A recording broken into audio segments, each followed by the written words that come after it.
The chair now recognizes the chair of the full committee, Ms. Rodgers, for 5 minutes for her opening statement. Good morning. Thank you to the witnesses for being here this morning. Really appreciate this panel. Your testimony is essential as we keep the momentum going, as Ms. Schierkowski was just mentioning, for a strong data privacy and security and those protections for all Americans. This subcommittee's first hearing this year focused on data privacy and security to ensure America's global competitive edge against China. Today's second hearing in our series will consider what a strong national data privacy standard will mean in our everyday lives to rein in big tech, protect kids online, and put people in charge of their data. These discussions build on the bipartisan bicameral ADPPA, which moved through this committee last year with a vote of 53-2. That was the first time this committee reached such a milestone, and no other committee has come close on a national privacy and data security standard with bipartisan support necessary to clear the House and make the Senate take notice. This is a new Congress with new considerations, so we must continue to improve on the legislation from last Congress and build consensus among stakeholders. Bringing together experience in business, civil society, and government is the three-legged stool that will support our efforts in developing bipartisan, comprehensive privacy and data security legislation. We must continue our work so individuals can exercise their rights, businesses can continue to innovate, and the government's role is clearly defined.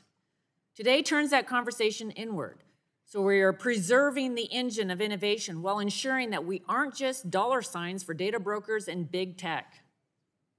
They are harvesting people's data, selling or sharing it without their knowledge, and not keeping it secure. We need a national data privacy standard that changes the status quo regarding people's data. Right now, there are no robust protections. Americans have no say over whether and where their personal data is sold and shared. They have no guaranteed way to access, delete, or correct their data. And they have no ability to stop the unchecked collection of their sensitive personal information. This isn't acceptable. Data brokers and big tech's day of operating in the dark should be over. People should trust their data is being protected. We're at an inflection point to ensure our personal information is responsibly collected so artificial intelligence is developed with our values. We need to ensure that the metaverse doesn't become the next frontier of exploitation for our kids. That requires a broad, comprehensive bill that will address all Americans' data and put even stronger guardrails around our kids. That's why the American Data Privacy and Protection Act included the strongest internet protections for children of any legislation last Congress. And its protections did not stop with kids.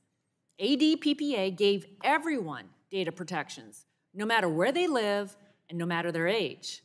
We will continue to build on ADPPA this Congress and get these strong protections for our kids and all Americans signed into law. I want to thank the ranking member Pallone, other colleagues, ranking member of this subcommittee, Jan Schierkowski, as well as the chairman of this subcommittee, Gus Bilirakis, and colleagues on this committee across the aisle for working together on this legislation. We have a shared goal here, and we're going to continue this work, and we're going to get it done in this Congress. I look forward to today's hearing and for our privacy series to continue on March 23rd when TikTok CEO is before this committee. Thank you, and I yield back. Thank you. I want to thank the chair and again.